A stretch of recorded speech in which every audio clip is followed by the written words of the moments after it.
Hello everyone. एक बहुत ही कमाल का आर्टिकल मैंने पढ़ा जो कि एक डेटा पर बेस्ड लिखा हुआ है।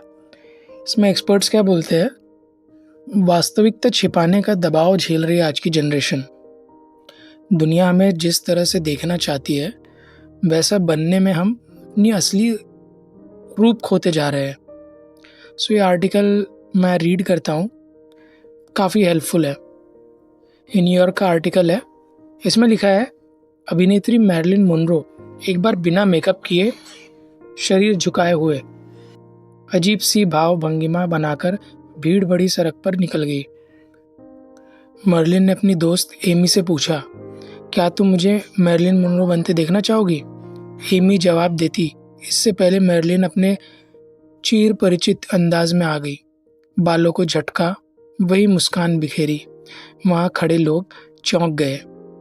बिहेवियर साइंटिस्ट डेल वेलिन कहते हैं, मोनरो सिर्फ पहचान नहीं थी, किरदार थी जिससे उन्हें वर्षों में खुद गढ़ा था। पर जब उन्होंने खुद को वापस पाना चाहा तब वह दुनिया को सिर्फ मैरिलिन चाहिए थी, असली इंसान नहीं। अपनी डायरी में मैरिलिन ने लिखा था, मैं खुद को खोजने की कोशिश कर रही हूँ। यह आसान नहीं होता।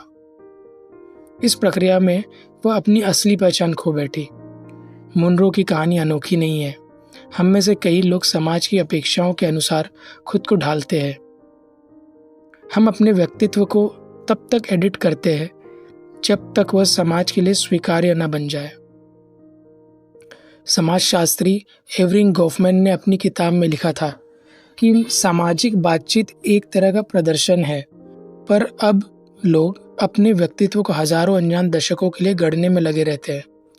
विलिन कहते हैं, हम अब खुद को नहीं बल्कि अपनी इमेज को संभालते हैं। ऐसे में रियल होना इस पर निर्भर है कि हम कैसे दिखते हैं, ना कि हम वास्तव में कौन हैं। अब बातचीत का मकसद जुड़ाव नहीं बल्कि इमेज संभालना हो गया है। न्यूरोसाइंस बताता है कि हमारा दिमाग इस स्वीकार्यता को इनाम की तरह लेता है।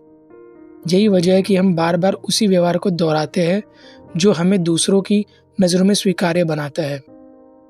इसका नतीजा क्या है दोस्तों? रिश्ते बनाने में कमज़ोर हो रहे हैं आज की जनरेशन। डॉक्टर विलिन कहते हैं, एक ऐसी दुनिया जहाँ रियल होना सबसे बड़ा ट्रेंड है। हम अपनी खामियां भी सोच समझकर दिखाते हैं, कमज़ोरियों को फिल्टर करते हैं, अपने सहज पलों को भी ऑनलाइन मंचों पर मंचित करते हैं, इमेज चमकाने को प्राथमिकता देते हैं, असली भावनाओं को नहीं। नतीजा यह है कि दूसरों की स्वीकृति पाने में तो हम माहिर हो गए, पर असली रिश्ते बनाने में कमज़ोर। एक चीज़ मैं आपको पर्सनल एक्सपीरियंस से और बताऊंगा, जिस दिन आप जो हो और जिस तरीके से बिहेव कर रहे हो, अपने आप को अलाइन कर लिए हो अंदर और बाहर, तो आप समझ जाना मैनिफेस्टेशन को भी इजीली आप अचीव कर पाओगे।